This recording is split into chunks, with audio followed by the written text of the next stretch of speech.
guys, so may news po ako sa lahat. So ngayon po ako magpapagupit ng buhok finally at magpapakulay.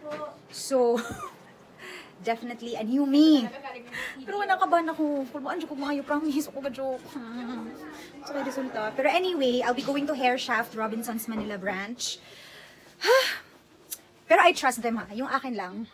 First time ko po kasi na totally different look. So, Carrie Bells, I have to do this. Kasi hindi daw forever ganito yung itsura ng buko. So, laban lang. Anyway, abangan nyo guys kung ano yung itsura ko mamaya. Ipapakita ko syempre sa inyo.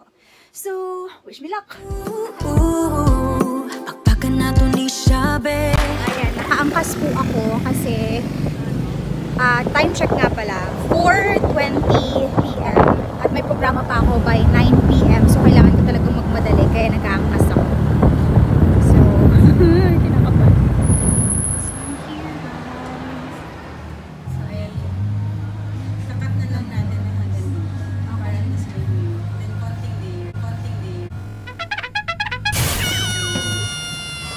Ano po, kahit pa ng ganyan lang. Okay. Nag-iiyak na ako. Joke lang. Dapat new look mas shorter. Kayo po bahala. I trust you guys. Yeah. Si ate ano name? Belle. Ate Belle, tsaka si ano pong kalalabasan po, i-demanda mo natin sila. Ako. Joke lang po. Joke lang po. Ayan, they're from Hair Shaft. Guys, naputulan na po yung hair ko. As you can see, ayan po. Kawawa yung baby ko. Yung length ng hair ko ngayon. So yes, dyan lang yan. Do-donate ko yan.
So this is how I look. Ito na po yung new look ko. Super po, satisfied po ako. At first po, talagang doubtful ako kasi ayoko pong magpagupit. So, diba?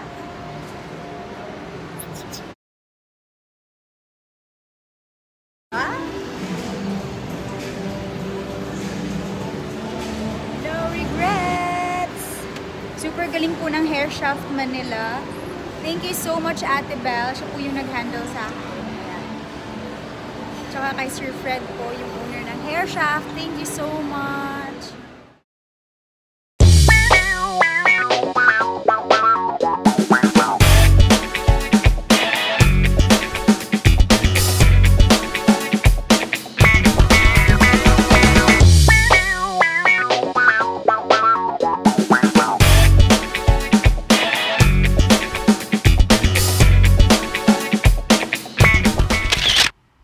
Aura yun sis. Oh ha?